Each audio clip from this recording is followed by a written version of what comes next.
Thank you for joining us and welcome to another edition of the Auto Guide Show. This week we have a couple of first drives to cover, a couple manufacturers tease some new cars, we talk to Dodge about the upcoming Charger Daytona, and we have another special guest to talk about modified cars. But first, a word from our sponsor. eBay Motors is here for the ride. Your elbow grease, fresh installs, and a whole lot of love transformed 100,000 miles and a body full of rust into a driveway entirely its own. Brake kits, LED headlights, whatever you need, eBay Motors has it. And with the eBay Guaranteed Fit, it's guaranteed to fit your ride the first time, every time, or your money back. Plus, at these prices, you're burning rubber, not cash. Keep your ride or die alive at ebaymotors.com.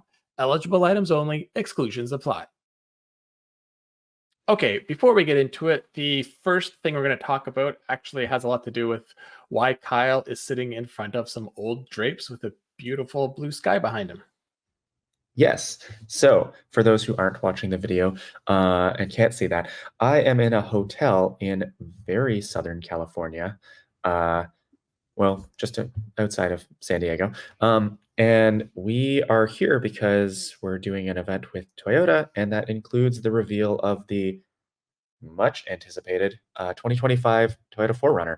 And guess what? It's basically a Tacoma, but an SUV, which I think is kind of what it used to be and kind of always has been, but it's been so long since we've had a new one. It's hard to remember that.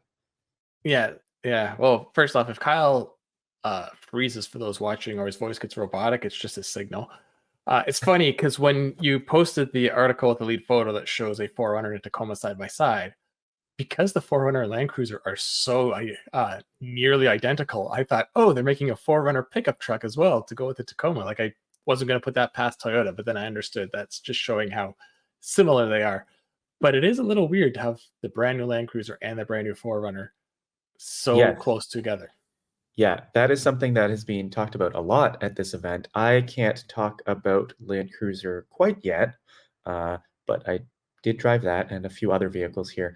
But yes, they're very similar in terms of size, similar in terms of drivetrains. I mean, the 4Runner has the same hybrid powertrain as the Land Cruiser. So yeah, it's going to be very, very interesting to see how they both are received when they are both available later this year. But yeah, I think 4Runner fans are going to enjoy this one because it keeps a lot of the same spirit. It just updates it for this decade. You mean it doesn't keep the 5-speed automatic? It does not. I'm convinced maybe there was like a board meeting of Toyota executives and they were trying to figure out what to call their new SUV, and half wanted 4Runner and half wanted Land Cruiser. So they just said, all right, we'll do both. It's just like, yes. Yeah. Okay, this one will have 5 seats, I don't have 7 seats, go. But anyway. All right, well, we'll look forward to learning more about it. I can't wait to drive them back to back way down the road to see how much difference there may be. Mm-hmm. And then going to another extreme, you got to go drive the car that so many people can't wait to try. Yes, this was easily one of my most anticipated vehicles of the year, the 2024 Hyundai Ioniq 5N. It's a hot hatch. It's an electric hot hatch, and it's 641 horsepower. It is incredible on track because it tries to be worse. And I'll explain that a little bit. Hyundai has spent a lot of time and effort simulating the stuff that we really enjoy in internal combustion vehicles. So there are simulated gear shifts. There's simulated, backfire from the quote unquote exhaust. And with those shifts, it's not just, you hear the noise and you see a rev counter, a fake rev counter change. You feel the back and forth motions every time you do this. It's such an incredibly tactile car. Way more than anything else I have driven that's EV. And yeah, I think it's a really fascinating approach, and it shows just the breadth of ability that EVs have. And I think people are going to be very surprised if they get the chance to drive it. Although I get the feeling that's going to be a tough thing, at least initially. Yeah, yeah, these are going to be hard to get, and I can't imagine what sort of markups or resales they'll have. Um, Yeah. you mentioned the simulated backfires. That seems to be something that I'm afraid is going to start taking over this industry, because it's the Many Countrymen. John Coupe Works, I think, does the same thing, where inside it sounds like there's backfires, but outside it doesn't do it anymore. Whereas like that used to be a mini trait. I remember driving the Coupe and it was so loud when it would backfire downshifting. But yeah, it seems to Hmm. be we've gone from simulated engine noise to now we're gonna have simulated backfires, and soon we're gonna have, I don't know what'll be next. But well, anyway, I look forward to trying that car out, and I have read your review and it sounds fantastic. It's not overly practical, it's not overly affordable, but it just shows sort of where we've come, and against other Yeah. EVs of similar performance, it is far more affordable. Yeah, and at that price, I don't know what else really has more performance, like ICE or not. So it's yeah, it'll be excellent. All right, moving on. I did a review of the Toyota Crown, and it was the absolute top trim platinum. Um, what I've driven the car before, you have. We've actually compared them a couple times, but every time we had the non-turbo hybrid drivetrain, and it was a competent large sedan. I mean, it is a sedan. I talk about that again. I think every time we drive a Crown, we will. It looks like an SUV and looks like a hatchback, but it's neither. This one has 21-inch wheels, which from the side, the profile's weird. Like it looks, I mean, it looks futuristic anyway, but when you put on those wheels, I don't know. There's just something about it that everyone was taking a look at it. But back to Hmm. the drivetrain, I found it really transforms the car. It goes from just a great passenger, enjoyable sedan to something that has, I wouldn't say sporty edge, but just a little more personality, and you just feel like you can control the car more. It's very similar to the best comparison I can make is the Dodge Charger. When you drive a 6-cylinder, it's a competent, big, large car. But when you go to the Hemi, all of a sudden it just feels like more. It feels a little more special. And that's the same thing with this. The Crown I've always kind of felt was okay. It's unusual looking, but that's all it's really got to make it stand out. But with this drivetrain, there's more difference. Yeah, that hybrid max powertrain that Toyota has is great in everything that we've driven with it, right? So it's not surprising, and it's good to hear that, yeah, the Crown, that's what helps it stand out, right? And especially with large sedans kind of being thin on the ground these days. Yeah, that was. I'm glad you brought up the other car. So I've driven it in the TX and the Grand Highlander. So Hmm. this was not a light car, but compared to those, it was much lighter, and you can feel the more performance. And yeah, especially around town, it just kind of gets up and goes. The electric torque's nice on the highway. The turbo keeps you going. It's just good overall. Hmm. So we have a very electrified theme this week. So Yes. neither you and I got to drive this. It is the new Fiat 500e that our freelancer Lee Bailey drove down in, I believe it was Miami. Mhm. Reading his review of it, you see it at first, you think, oh, it's the 500 with new headlights. But as much as they've succeeded in making it look like the new old 500, the one we just had, it's completely different. Like it is slightly bigger. I mean, the back seat's still reserved for hockey bags and kids. Like you're not putting adults back there, but it is Mhm. different. It's designed to be only electric. It has minimal range, and it has um, what looks like low horsepower, but when you consider the size of the vehicle and the torque, it's actually quite a bit. And reading what he had to say and talking to others who've driven it, it sounds like it's quite fun for a little EV, which most EVs that are kind of commuters lack that. So it's Mhm. another car I'm really curious to try myself. Same. Yeah, I find the approach and treating it like a limited edition sneaker almost, and like little product drops is is interesting. I don't know how the market's going to react to it. And from my understanding of people who were on this drive actually at this event, is it stayed in Miami because yeah, this is a city car. It is not your daily. It's your second car most likely. So yeah, it'll be interesting to see how the market responds to a new Fiat 500. Yeah, and if you can get the right incentives on it, it's always going to be more than your regular commuter car, but it's funkier looking, and inside it's all electric. So there are some advantages. So Mhm. I don't think anyone expects this to be a big seller, but it's sort of Fiat's way back into North America, and I expect more products to follow. Mhm. And then on the other extreme end of electrification, another contributor, Canal went to, I can't remember where he went for this. I think we did Germany, maybe. It was also Spain, just like Oh, the that was also Spain. So he drove the new Porsche Taycan Turbo GT. So we've always had the Turbo and the Turbo S. What the GT does is basically it was made by Porsche to go embarrass the Tesla Model S Plaid around a racetrack. And they succeeded. I think it's 17 seconds faster around the Nürburgring, which that's a big track, but that's a lot of time. But the car itself is pretty ridiculous because you have to get it to get that time. You get a special package, and I'm sure without it, it would still be faster, but not that much faster. But the package Mhm. takes out the rear seats. It does other weight saving things. So you have a 5-door, big sedan hatchy thing with only 2 seats, which is kind of crazy. But I don't think many people will opt for that package that aren't buying it just to like put it in their garage and be like, hey, look at this.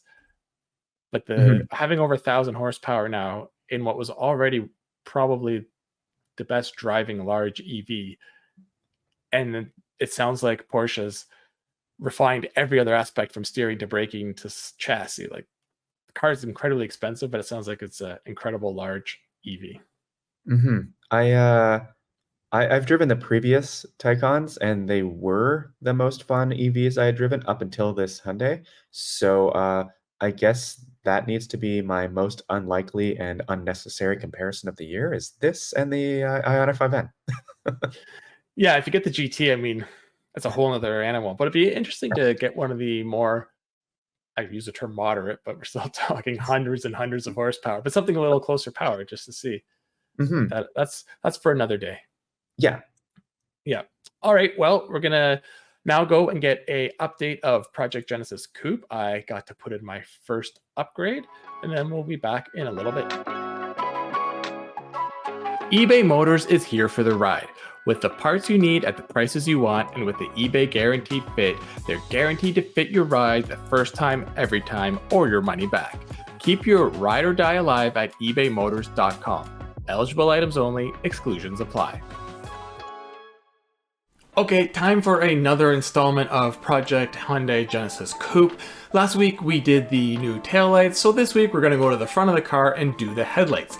So once again, for those watching, you can see I went for a very OEM sort of look, but with important updates. So there's a LED halo ring around the low beam projector, and there's an LED strip on the inside of the headlight. The high beam and the turn signal, once again, are conventional bulbs, and another big reason for this headlight is it has the safety reflectors and the side marker lights. It's a black finished light, and the actual plastic housing is not smoked, but because everything inside is so dark, it kind of gives it that look. So again, let's go outside and put these on and see how they look.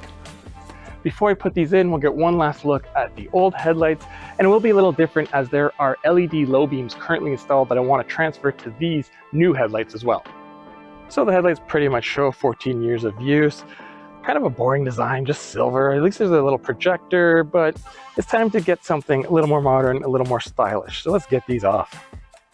Removing the headlights will actually be easier than it was for the taillights because there are just 2 main bolts that have to come off, and then it should just pop right out once I've loosened up the wire harness. Let's get at it. Thankfully, because the bolts are nicely hidden underneath the hood, it was really easy to get them loose. They weren't rusted or seized or anything. All 4 came out without a problem. Popping the actual headlight out was a little more difficult, sort of like the taillights. It's just kind of sat there for well over a decade, so it's kind of fused itself. But once I got my hand in behind and gave it a little push, it would pop out. The nice thing with these headlights is neither the bumper nor the fenders need to be moved in any way to be able to get the lights out. So once you get them loose and popped, you just disconnect the wire harness and they are free and clear. Well, that was actually easier than I thought. Headlights out, new one's going in. Now with the headlights, since they're guaranteed fit part, they fit right into my car. I noticed when putting in the 2 screws that there's some extra length you can adjust in the eye hole, which helps you put the light in exactly how you want.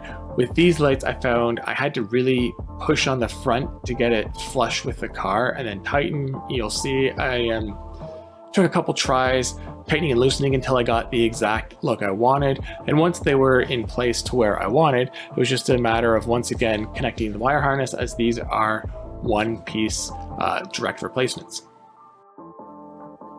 All right, headlights installed. These were a little more difficult than the taillights. They just needed me to anchor them in position to make them really flush. I gave them a quick cleanup. They look excellent. Those of you who are listening are going to have to once again go to the AutoGuide YouTube channel and find this episode of the podcast to see them. I couldn't get my LED lights into them. It's a different light bulb size in the new headlights compared to the stock ones, but that's okay. I need to go somewhere dark again and see what these really look like, especially those halos.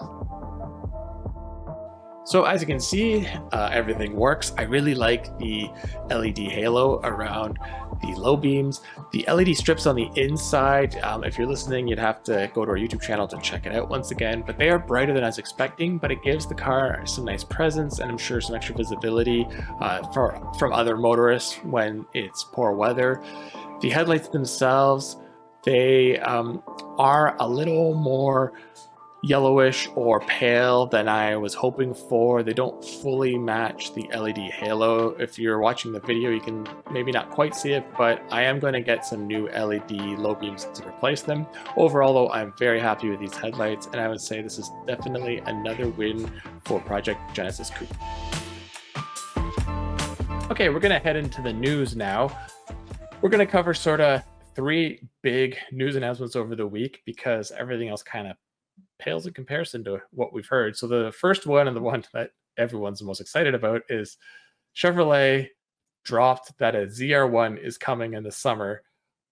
What it's going to be, they've given 0 hints except for the engine sound, which just sounds ridiculous. I mean, the Z06 sounded ridiculous. The regular Corvette does. So it sounds like there's going to be like basically a straight pipe option on this car for when you're on the track.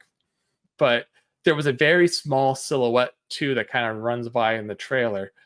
And if you've seen the Z06, you know it has some serious downforce.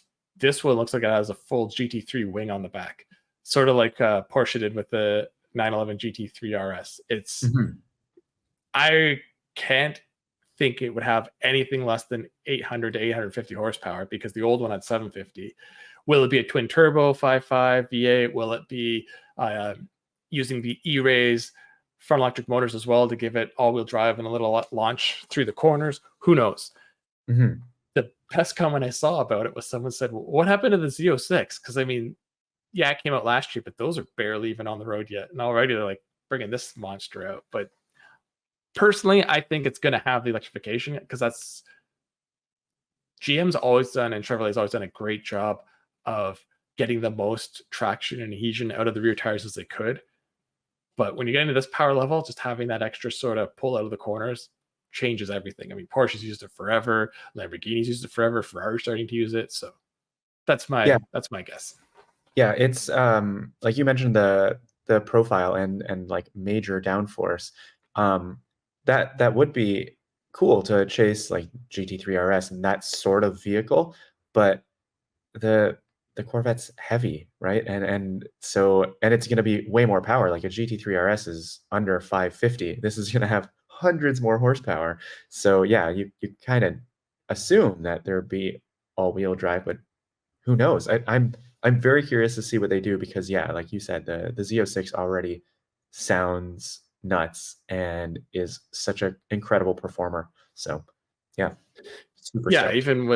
Even with the weight penalty, I mean, a Z06 is probably in the right capable hands, probably already running down a GT3 RS. So this is obviously going after, the hypercars now, but it's going to be priced almost like that. The Corvette, it's still going to be lower priced than the competition is trying to match on track, but it's no longer this bargain it used to be. But, it's now going to be mid-engine with like 800, 900 horsepower and all-wheel drive. Who would have thought that had been a Corvette a while ago? Wild. And moving on to another story. So we had heard and had confirmation that a baby Acura SUV was coming, and they have now given it a name, ADX, which kind of makes sense. Having the DX at the end, Mhm. I guess A, just the letter they picked. I'm sure there's some reason that they'll tell us about, but what this will be exactly unknown because the RDX and the CRV aren't related. So I don't think this will be HRV based or even CRV based, but then do they shrink the RDX platform? I'm not really sure. Yeah, I mean, so they mentioned something, yeah, I mean, right there. It's Integra based or aligned with Integra, but as a crossover. And so if that's on the same platform, then that's Civic, which is HRV and so on and so forth. So it's I would still assume it's going to be largely related to those, but yeah, like where exactly it slots in the market and below RDX is going to be interesting, I It guess. raises two questions both ways for me. So the first is since they're not shrinking the RDX, they're going to do the Integra slash Civic. To separate it from the HRV, obviously you give it the 1.5 turbo engine, whereas the Mhm. HRV still using the 2 liter. Now you got more power. Um, and obviously it'll have super handling all-wheel drive of some kind, probably standard, so it's not front. But then the two interesting points are, could it take the Type R's drivetrain down the road and make like a Type S ADX? And on the flip side, does this mean can the Integra maybe take all-wheel drive down the road if you're going to design it to fit in this platform? But we'll wait and see. Yes. All right, well, that's it for the news. We, as I mentioned, have two guests today. So we are going to have Dodge on to talk about the new Charger Daytona. We got lots of questions, as I'm sure you do, about that new car. But first, we're going to have a word from our sponsor. All right, everyone, let's take a moment to talk about cars. Not the usual cars we talk about on the podcast, but our own personal cars.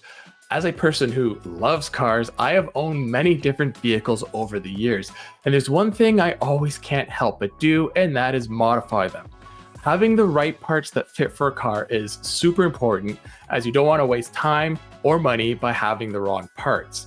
Currently, I have a 2010 Genesis Coupe that was a sort of almost hand-me-down through a family member that I got at a great deal. Having driven it for over 2 years, I'm starting to get that modified bug, and I really want to update some features on the car as well as fix some of its problems. Now, I've always been a sucker for a little bit more noise, so I'm probably going to get an exhaust and intake on the vehicle. I had it on my Alero, on my RX-8, all of my WRXs, and I even tried to get one for my SBX, although I couldn't find the right guaranteed fit part. I'm also needing to replace some of the lighting on the exterior, as a few have lost their seals and are starting to fog up, and others are just kind of looking old and tired. Again, going on eBay and finding the exact part that will fit my vehicle, especially some cooler looking aftermarket ones, is a key factor. After that, I think it's time to look more at some of the mechanics of the car. Maybe some suspension components like a coilover, some strut bars. It definitely needs new bushings, and I also want upgraded brakes. Down the road, putting a limited slip in the car or something along those lines would be fantastic. Again, being able to go on ebaymotors.com and find all of these parts right away that will fit my car is a huge bonus, because then I can cross-shop and cross-examine which part exactly I want without having to then figure out, will this for sure work or will it not? So if you're like me and you like to modify your cars, you should probably check out ebaymotors.com now. And we're back, and we have a special guest from Dodge. If you could just introduce yourself and what you do for the company. Hello, thanks for having me so much. My name is Paul Tyll. I'm the senior manager of muscle cars for Dodge within the Stellantis brands. So my job is actually kind of the cross section of a lot of different functional teams. So the engineering team designs the car. The studio is the physically making what the car looks like. The financing works on the finances, and I'm intersection of all those. So I ultimately kind of own the product plan and the overall profitability of the vehicles. So the cross section of all the teams to put the car on the road. That's great. Yeah, that sounds like a pretty fun job, actually, getting to be in charge of the muscle cars. It I mean, it it beats being in muscle charge cars of some compact. Yeah. I did start. I started to work my way up from Journey to Durango and now to the muscle cars. So I've touched them all. Nice. Okay, well, we'll get into a couple questions we have. I'm sure you've heard a lot of these a lot since the car debuted, and you'll probably keep hearing them. But the first thing is just wondering, I'm really happy that it's going to be offered as a 2-door and a 4-door. But I'm curious why you're going with 2-door, 4-door Charger and not having the Challenger Charger separation like the gas cars that were just discontinued. Yeah, so it was not an easy decision to make that choice.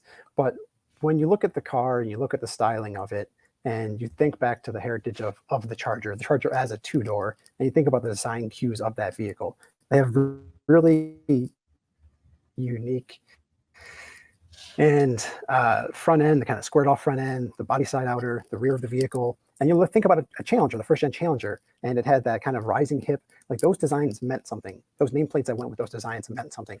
And this car, it harkens back to that 1968 Charger. And when you see that and you see the vehicle, you're like, it is a Charger. And the Challenger itself has become a really haloed nameplate, and we didn't want to use it just to indicate 2 doors or 4 doors, right? So this is a Charger. It's available in 2 doors and 4 doors. Not a decision we made lightly, but at the same time, in your mind's eye, when you see the car, it's a Charger through and through. All right, thanks. I mean, that makes sense. You're right. It does look very Charger-like compared to what Challenger looked like around that same time in the early 70s. So I get it. Yeah, it's true. We see that a lot, and it's nice because it's rare nowadays to have a vehicle that is the same name, both with 2 and 4 doors. And the other thing that is rare is like a liftback. So we're shocked to see that. I mean, it's a welcome surprise because both Mike and I we love hatchbacks, liftbacks. So why the decision to bring that for Charger? I love liftbacks probably for the same reason you do, and the reason that SUVs have become popular is they're functional. They're super functional and they're easy to use. And the way this car came together and the way it was designed, it immediately lended itself to the hatchback. And we said, yeah, why wouldn't we do that? Because what we're doing now, especially with this car, is it's going to be all-wheel drive. It's going to have a hatch. It's got tons of rear cargo space and second row space. This is everything you need in a vehicle. Like if you've been in an SUV for a long time, you're like, I like the functionality of the SUV and what it gives me. Well, we're going to give that to you in a muscle car. And that's what the muscle cars have always been about, just big boldness. And the hatchback fit into the design. We said, absolutely, go for it. It's about usability for us. And that's where the Charger and Challenger have been. They've been usable and functional daily drivers. Yeah, I mean, it's not officially a hatchback. It is a liftback, but it's funny that it's I said a couple years ago. It's a fair distinction. Say a couple years ago, hey, the first company to bring a 3-door vehicle back to market is going to be the Dodge Charger. No one would have believed you. And it's the only 2-door electric vehicle on the market right now, or will be when it comes out this summer. So speaking of sort of its dimensions, it is a big car. Looking at it compared to the current Charger, it's actually a little bit bigger. Is that a side effect of the platform that has to house the big battery, or was it a customer request that they needed more space? It's a combination. Really, the biggest driver is we wanted a usable muscle car. And that's what the exiting cars were about. And so to build in the standard wide body condition, so all of these vehicles have the standard wide body, so they're pushed all the way out to almost 80 inches, to be able to put that in there, and then you're kind of building inwards from there as the tires get smaller on some of the lower trims, but you build that in, so you start all the way wide. And then, yeah, it's over 200 inches long, 206 inches. It's a big car, but it's about functionality and creating that road presence that a muscle car really should have. Yeah, 80 inches is pretty wide for a vehicle. Yeah. Staying on the customer. Yeah. Or else we'd have to get the lights. You'd have to get clearance lamps. Yeah. Yeah. So staying on the customer bent there, you're talking about the usability. So So what are the main factors that you would say customers are looking for in a Charger, both new customers to Charger or even potential people? So muscle car enthusiasts and folks that buy muscle cars, they buy it for three reasons. And we see this in the data over and over again. It repeats itself. Fun to drive, power and acceleration, and exterior styling. So that's what the heritage of the muscle car is. That's what it's been for the last 20 years. And we think we're delivering a car that absolutely nails those three parameters. So for us, step one is loyalty of existing customers in the muscle car space. We're delivering a product that we think meets their needs. You can have the EV gas debate. That's a real debate. It exists, but this car's gonna be fun to drive. It's going to do 0 to 60 in 3.3 seconds. It's going to do a quarter mile in 11 and a half, 670 horsepower in the Scat Pack. Like, that sounds like fun to drive to me. That sounds like power and acceleration. And then if you look at the exterior styling and the interior styling, it's a beautiful car. So for us, we're going to try to retain the muscle car enthusiasts, but also when you look at people that purchase EVs, their top three list of why buys are: it's environmentally friendly, it runs, it's a CO2 zero, and then some other random list. We think we can capture both those people, right? If there's EV fence sitters that want the functionality of what the Charger is going to deliver, they want all-wheel drive, they want fun to drive, but they didn't want what was offered in the marketplace, we think we have a spot for them. So it's definitely loyalty first, and find a car that was right for them. Well, sticking with sort of the traditional muscle car buyer, another thing that I like muscle cars, so I can attest to this. Another thing that people like is sound. So there's been a lot of discussion about I think it's saying this right, the Fratsonic exterior sound generator. Was that always something that you knew needed to happen for the Charger Daytona being an EV? So the Fratsonic chambered exhaust, you were close, you got one of the words, was absolutely, basically from day one, was something we said that we had to have. You could almost think of the fact that we almost built this car around the Fratsonic chambered exhaust. We said, if we're going to come to market with an EV and a Dodge, it has to do four things. It has to look like a Dodge, it has to drive like a Dodge, it has to feel like a Dodge, and lastly, it has to sound like a Dodge. And so that was our core mission from the beginning. And so the sound like a Dodge has been very polarizing. It's, should EVs make sound? I don't know. I've driven a lot of performance EVs, and when they don't make sound, it's really soulless. You just get tire screeching, and there's no feedback from what the input you're putting into the pedal. And so I've driven our car with and without the sound. So there is a stealth mode. So if you're like, sound is, I don't believe in sound, that shouldn't be there, turn it off. Not for you. That's fine. Stealth mode. Go. But when you turn it on, the car feels complete. It feels like it's giving you what you're expecting from the throttle input, from the acceleration, from idling, and really the startup and shutdown. Like, it's delivering what we think is an authentic experience. And we spent a lot of time studying what that sound should be. We took a V8, we broke it down into the very basic pieces, the different pistons firing, and we looked at the layering of those sounds and what they meant to the customer. And it's not a replication of that. We're not trying to create a V8, but we're creating something that's new and unique. But deep down, you're going to know it's something that's familiar. And when you hear it and you get in the car, it's going to complete the overall experience. And again, if you don't like it, stealth mode, turn it off. But we think it's absolutely a home run. Well, I think I speak for everybody when. Sorry, Kyle. I was going to say, I speak for everyone when we say we can't wait to hear it, because I know it hasn't been not shown, hasn't been heard yet, because you're still working on it. But we can't wait to hear when it's ready. Yeah. So I'm actually going out to the Chelsea Proving Grounds on Tuesday to hopefully hear the final rendition of it. So we've been tweaking, we've been working. So we think we're really close, and it's been an iterative process. So we started with some basic sounds that we thought we liked, and we went and talked to customers. We tested them on customers. We broke it up into pieces, and we kind of put it back together. We went to SEMA to talk about real kind of automotive enthusiasts to get their feedback. And the one thing that the internet isn't helpful on this is it doesn't transmit the sound and the feeling of it that you get when you're at the car. So if you saw the original reveal video when we did the concept car, the Daytona Charger Banshee, it doesn't sound great when it comes through your computer speakers or your iPhone. But when you're at the car and you feel it and you hear it, like it makes you smile. And that's one of the things that we always call is the smile test, right? If you turn a car on, a cold start, and it makes you smile, you know you've done it right. And this car makes me smile every time I hear it.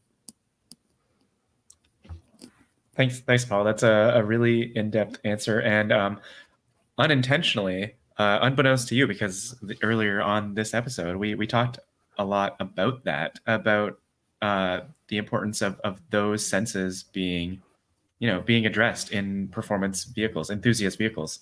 So I'm really happy to hear that. I'm with Mike. Like, can't wait to hear the final product, and excited to see how everyone's responds to it. But we do love ourselves internal combustion engine. So staying on the topic of sound, is that like, how much can you speak a little bit to the work that's gone into the sound of the Turbo 6? Yeah, I mean it's another thing we're absolutely working on to get that to sound right. It's never going to replicate a V8. You can't get there, but we're going to make it sound as gnarly as possible to be a Dodge, right? So we're meeting with the NVH and the exhaust engineers, and we're tweaking that. So we've been through a couple of iterations. Hopefully I'll hear that on Tuesday as well, the latest iteration. So it's on our radar. We're gonna turn that into the best exhaust we can. Yeah, I mean, luckily an inline six is not a hard engine to make sound good. They can sound fantastic when piped right. So they can. And the disclaimer is it's not a V8. It's not going to sound like a V8, but it will sound like a T6, and it'll sound good. Mm-hmm. Well, it's good. You gave us a lot of good insight. Actually, it just made me more excited for the vehicle. So hopefully you get it out soon so we can try it out. I think I'm equally excited for both the Daytona and the Hurricane down the road. So a lot to come down the pipe.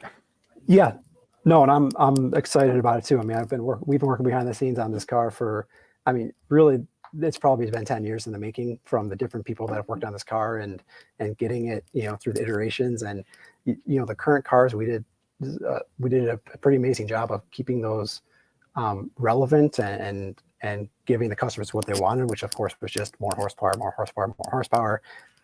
But this car has always been in the background, lurking, waiting for its turn, and we're super excited to bring it to market. This hopefully production will start later this year, and we'll have cars on dealer lots in Q4. Excellent. Yeah, well, thank you very much. We look forward to seeing those, as I said, and we'll let you get back to work and go test out those sounds in a couple of days. Yeah, looking forward to it, and I really appreciate the invitation to come on. Okay, so Kyle has had to run. As he said, he's remote and needed to go catch a flight.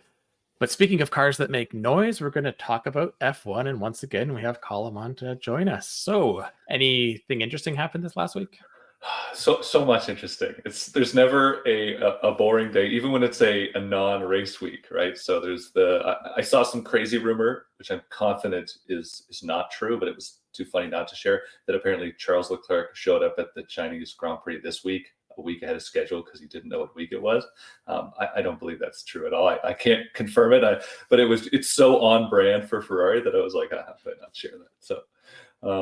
But in the world of real news, I think maybe there's two big things. One, so first of all, Andretti, which we all know is trying to get into Formula One, and the powers that be don't seem to want to let them. They interestingly had two big pieces of news. So one, they have opened up a brand new facility at the Silverstone track in England. About 80 different employees working there. So it's part of their larger sort of commitment. And that sort of, I guess, segues into maybe the bigger news is that they're actually intending to get into fielding a Formula 3 and a Formula 2 team in the future, which they sort of say is part of like developing their driver development program so that they have future racers to use, etc. But it's also a bit of a way of ingratiating yourself into the Formula One community, right? So, and just make yourself part of the furniture, and then they can't kick you out, I guess. So. Yeah, I mean, all the other teams, there's the Mercedes Drivers Academy, and there's a Red Bull, even like McLaren, Williams. Everyone has something. I agree. I think this is them just, we're going to do everything else to the point where you can't not let us in. I mean, they should just hurry up and just buy one of the teams. I know Sauber's off the market. That's going to Audi, but Williams. Yeah, well, I saw the rumor of Alpine this week. Again, it wasn't. This is not a credible rumor at all. It was basically somebody just speculating, saying, well, like, why wouldn't they sell? Like, they could be getting tired of doing poorly. That sometimes happens, and then say, hey, Andretti buys Alpine. It's a terrible team right now, but two pretty decent drivers, actually, if you bought them. Like Ocon, I don't know, hit or miss. I think Gasly's got lots of potential in him, so we'll see. Yeah, I mean, Alpine makes so much sense because they're the only Renault engine that, it was Renault back in the day, and it's so uncompetitive. And they even admit it. They say they're asking F1 to give them an exception to spend more money to get it up, and they said no. So I can't see Renault, Alpine, whatever you want to call it, putting the money in to make a new engine to the 26 specs. So if Andretti wants a team and he has this new Cadillac engine, like, it just makes sense. And yeah, that makes a lot of sense, actually. Like, come in, buy it, maybe even rebrand it a little bit. There's great potential there. So yeah, just go Lance Stroll, or not Lance Stroll. What's his dad's name? Lawrence. Yeah, Lawrence. Just buy a team next year, change the name next year, make it a whole new team, and then before you know it, yeah. And that segues to our next topic. It does. Alonso signed not just a new contract, like a longish term. 2 years, but it's guaranteeing he's there at least 2 more years after this season. He'll be pretty old. Yeah, he will be old. So I was looking at this and trying to do a little bit of math, figure out. So this would actually take him till he's at least 45. So that's pretty wild. So I did a little digging into all these sort of stats. The oldest ever Formula One driver was Louis Chiron. He raced in the 1955 Monaco Grand Prix, and he was 55 years old. Wow. Fangio was a world champion at 46. And then you look at all that and you say, yeah, that was like a past era, right? And it's never going to be like that again. And I think that's true, right? It was a different world. So in the modern era, the oldest ever driver, can you guess? Modern era? Was it when Schumacher came back? Yeah. Right. So it's Schumacher was 43 when he raced in Brazil in 2012. So this Alonso will definitely push well past that if he sticks around. So yeah, like you might break it this year, right? I can't remember if he's 42 or 43 or but yeah, I get the reason why he's sticking through the 26, because as we've seen in just the last 2 years, even Stroll's willing to throw money at that team and make them competitive. And they went from, back there with Haas and Williams. Oh, Haas is another team that Andretti could buy. Anyway, back there with them, they suddenly shot up that they, at least with Alonso, are fighting the McLarens, the Mercedes, even Ferrari sometimes. So I think he knows maybe they've already started working on the 26 specs and they're hoping maybe they nail it and he's fighting for wins again, because you never know which team's going to get it. Red Bull got it this time, Mercedes the time before.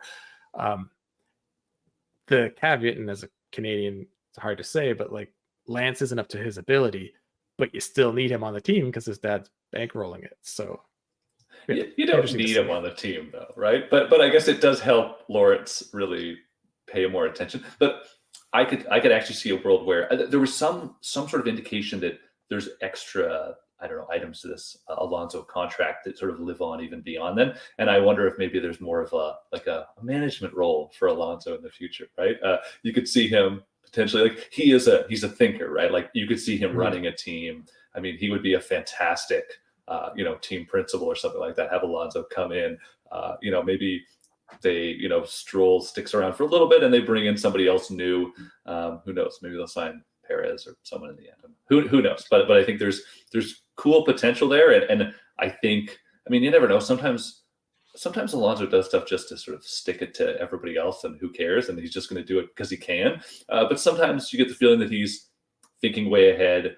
You can be sure he'd have a frank conversation with Lawrence Stroll and be like, "Well, really, what are your plans?" And I'll stick around if it's in it to me, right? So yeah, we'll see. Exactly. And like Lawrence has said, like he will pay. So yeah, in 26, there's with all the rumors flying around, you could have like imagine if you have Alonso, Vettel, Hamilton, Verstappen all fighting each other for the top. It'd be like an all-star game basically. So we'll wait and see, I guess. It would be good. So if we could get Alonso to win in like 3 years, then he'd beat Fangio to be the oldest world champion. So that's something to aim for. Yeah. All right. Well, thanks for coming on. We need to get going to our next guest, and we will talk again next week. I'll bring you some juicy rumors. All right. See ya. Take care. So welcome to our second guest of the show. This one's special. It's a friend of ours and of Auto Guide. Could you introduce yourself and what you do? Sure. Yeah. My name's Dave Pratte. I'm from Speed Academy. Though once upon a time, I was from Modified Magazine, where I met some of you guys at AutoGuide, and I even did some work for AutoGuide back in the day. You and I did some work together. We reviewed a bunch of cars like 10 years ago now, I guess it was. It's been a minute. We didn't have any gray hair when we were reviewing cars back then, and now I have a lot. And I see some poking out on your chin there, Mike. So you're getting there too, my friend. So I run a YouTube channel where we basically modify cars. So we take our favorite performance cars, mostly street cars, not race cars, and tune them up for added performance, added style, added enjoyment, and hopefully not too much reduction in any of those categories, because there is always a bit of a trade-off, isn't there, when you start to modify cars? But I guess we're going to get into that a bit more, aren't we? Yeah, exactly. I apologize if you heard a phone ring. Some cold. You're a very busy man, I know, Mike. You're juggling many things. It's a line that doesn't really exist that only gets marketers calling. So figure out how to turn that ringer off. But yeah, as you're saying, people play video games, or they read online and it sounds like you just buy a part, slap it on your car, and off you go. And that's not usually the case. So with your expertise and trial and error, what is probably the best first mod someone should do to their vehicle that's sort of like the best all-around visual performance bang for the buck? Yeah, I mean, the best bang for the buck is always going to be tires, because most cars come on, like a budget all-season tire that doesn't have a lot of grip, doesn't actually work very well in any conditions. So in terms of upgrading performance, the first thing I always go to is tires, because it's literally the only part of your car in contact with the ground, and it has a huge impact on everything from ride quality to grip, to performance in the wet. It all really comes down to how good are your tires and how well do they suit the environment that you're using them in. So, if you're adding performance, that's the first place I start. But if you're adding style, then the first place I start is those things that the tires get mounted on, the wheels, because nothing really changes the look, the character of a car more than changing out its wheels. It's like, I don't know, it's like the defining style element in a lot of ways on a car, other than, the sheet metal obviously matters a lot too, but you can really change the look and character of a car with the right set of wheels on it. So yeah, I always start with wheels and tires, and then, from there it snowballs into, now that I've put these wheels and tires on it, the wheel well gap is looking a little too big. I need to lower the car a little bit. And oh man, the understeer is bothering me a little bit. Maybe I need to put a rear sway bar on it. So you go down that slippery slope pretty quickly. But from a visual standpoint, yeah, I've got to say I start with wheels, and from a performance standpoint, I start with tires. That's really, I think, the best place to spend your money. And those are not cheap mods, by the way. Like, you are starting with fairly big ticket items there, but they really do, I think, have the most impact. Yeah, I agree. They're the thing that a lot of people look to, and especially with cars that maybe aren't performance cars out of the factory, that's where you can get a big difference. True. This next question we could probably talk about for the next 5 days, but what is the number one modification people shouldn't do to their car? Wow, yeah, we see a lot of that on the street now, don't we? And we could go on and on about it, but I think for me, the big one these days is don't remove the catalytic converter from your car. And there's a few reasons for that. One, it's illegal and it's bad for the environment. But from a performance standpoint, it really doesn't make any sense anymore either, because modern catalytic converters are really very good. They don't restrict exhaust gas flows very much at all. So you're really not gaining any performance by removing the cat. Like in the old days, cats were quite restrictive, especially on, say, a turbo car. And if you remove them, you could make a bunch of power. But these days, cats are so good There's really no upside to removing them. There's really only downside, and those include, like I said, it's illegal, but also it's bad for the environment. And more than that, you stink of gas. If you've ever driven around in a car without a cat on it, you really get out of the car and you're like, why do I smell of gas? And it's because the cat isn't there scrubbing those exhaust fumes. So it's all just downside to me now. And, as an extension of that, I'll say, don't straight pipe your car. Yes, Straight piping is usually, it is the worst thing in the world when you're behind a guy who's in like a straight piped, I don't know, G35 or a BRZ. I mean, I'm sure you've heard some straight pipe BRZs in your day, Mike, and that is an atrocious noise. I'd rather hear cats being murdered. I'd rather hear someone scratching a blackboard than hear a straight piped BRZ ever again. So don't decat your car. Don't straight pipe your car. It's all bad. I think that's probably at the top of my list of things not to do if you're getting into modifying your car. Yeah, straight piping cars is a trend around here, and it's a lot of Jettas and a lot of lower end 3 Series BMWs. And like you said, people don't understand that loud doesn't mean good. And these cars sound terrible straight piped. Like there are great exhaust systems for them that make a nice, like rich sound, and they've been engineered and tuned, but putting on a piece of metal from Home Depot is not the way to go. And further to your point, a lot of cars are tuned for a certain amount of back pressure from the cat and the pipes. Yeah. So some of these are actually, you're slowing your car down straight piping it in a lot of circumstances, which, anyway. Yeah, you're not adding any real performance. All you're doing is annoying everyone else on the planet. And frankly, it's uncomfortable. Like I've driven in some straight piped race cars where you're wearing a helmet, and even with a helmet on, it's like, man, this is a little bit painful. I don't know how these guys roll around on the street with no kind of mufflers on their car. It's bonkers to me, but maybe I'm far enough removed from being that 18-year-old kid that I can't relate anymore to the straight pipe trend, but there's a lot of them out there. And can we add burble tunes in too, Mike? Because the burble tunes, no bueno, yes. Kids, no bueno. That trend needs to die soon. Oh, yes. I will say that straight pipes have been shrinking here. I know it's partially where I live. They're cracking down on it, but I know we're going off on a tangent here, but another one about the cat. My favorite is the people who think they've removed the cat and then like put on a mellow exhaust and they think they've gained all this power and no one's going to notice. And it's like any car that's following you, because cars drive so clean now, it's like from a mile away, it's unmistakable. And you know what car it is. So if you think you're going to fool police or something, no, you don't need a machine or anything to know your cat's missing. You can point at a piece of metal and say that's a cat that's hollowed out. They're not going to be fooled. Like it's a night or day thing. But anyway, it's like smokers. You can smell them a mile away for sure. This is sort of on the same theme, but this is more when people are trying to actually do honest to goodness mods. What's a common mistake people make when modifying? Mistakes. Yeah. I mean, there's lots of common mistakes. I would say the one I see a lot of around here is just lowering the car too aggressively.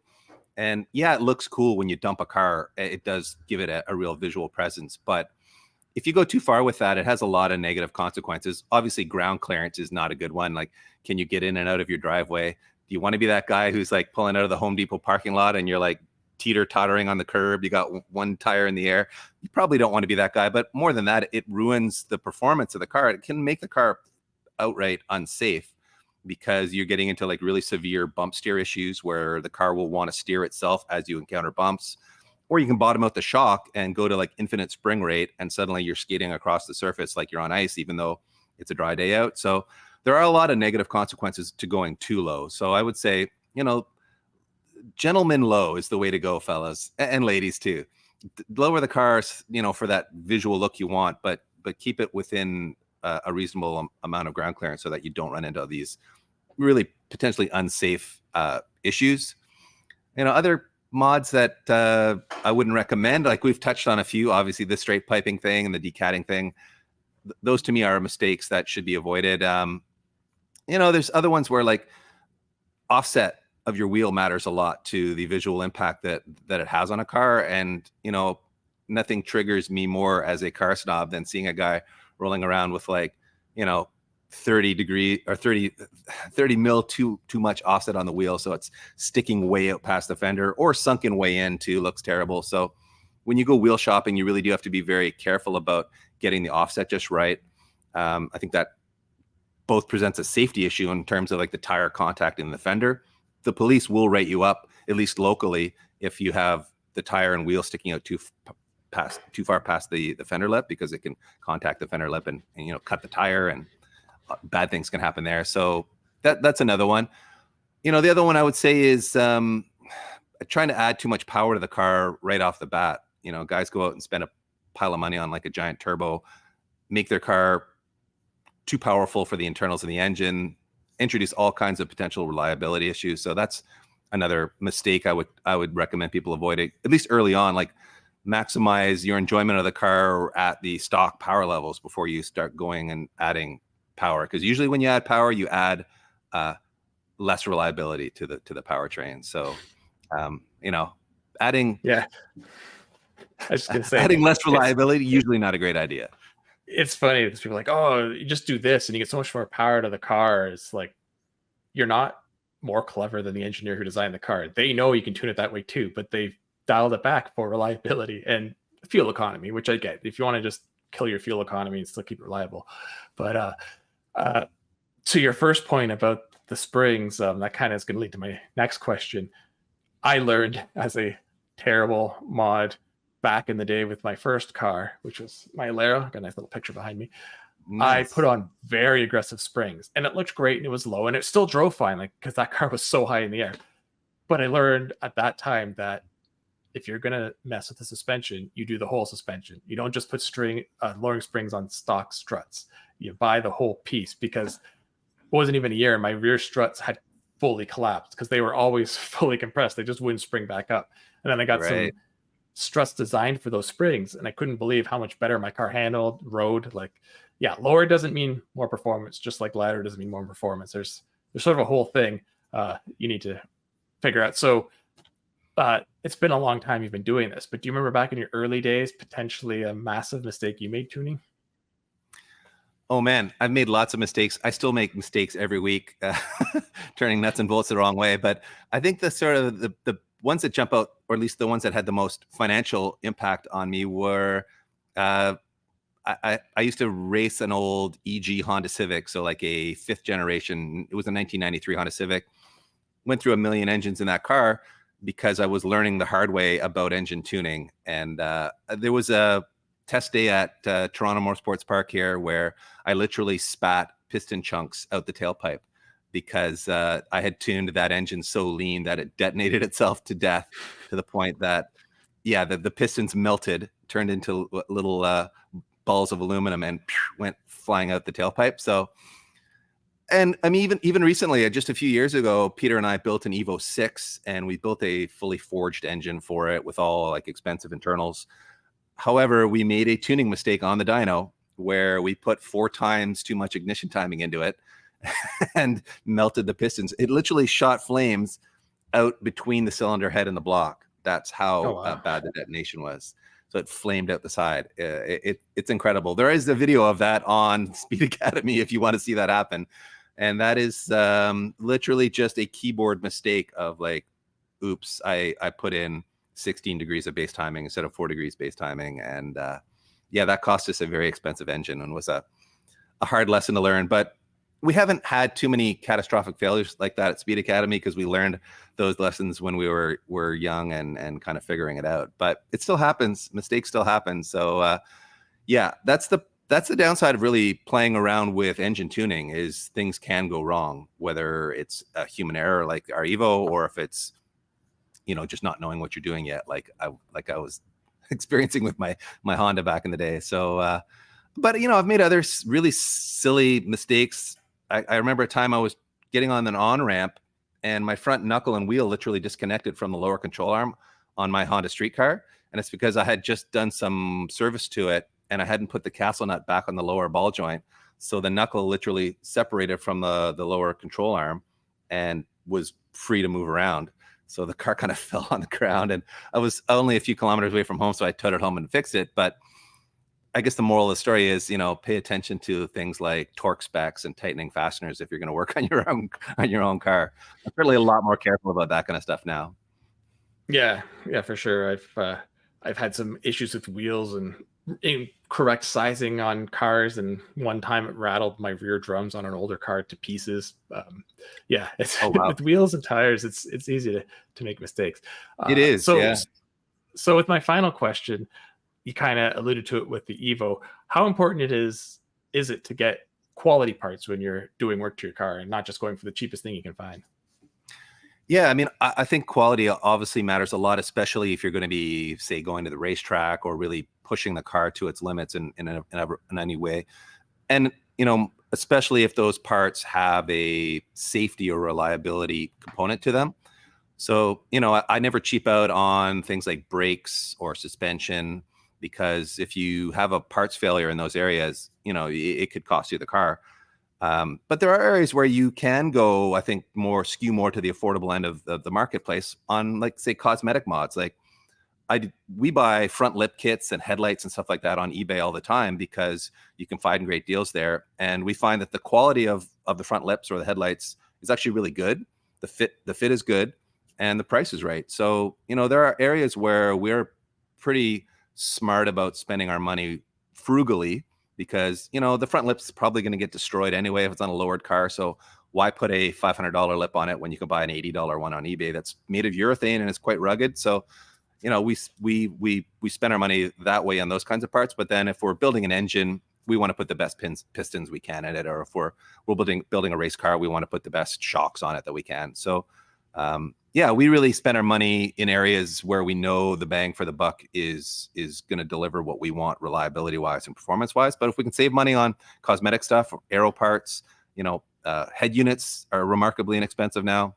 We'll buy the off-brand stuff there, and oftentimes we're very surprised by the quality of them. So yeah, there's so much choice out there. There's such a huge spectrum of pricing on everything. Like, I think the wheel market's a really interesting one, where you can now get flow formed wheels from companies like Koenig, for example, that are remarkably affordable, but deliver the strength and deformability of like a forged wheel. They're very high quality, and yet they're very affordable. So if you're in the wheel market, go look at those flow formed wheels, because they offer great value with tremendous performance, and they're lightweight, they're strong, they give you everything you want out of an expensive wheel for a fraction of the cost.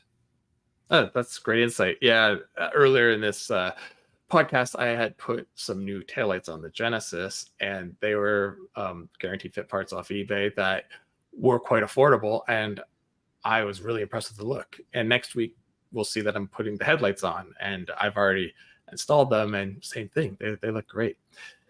Well, anyway, Dave, thank you for your time. You've given us a lot of good insight and hopefully helped out some tuners to be and some existing tuners.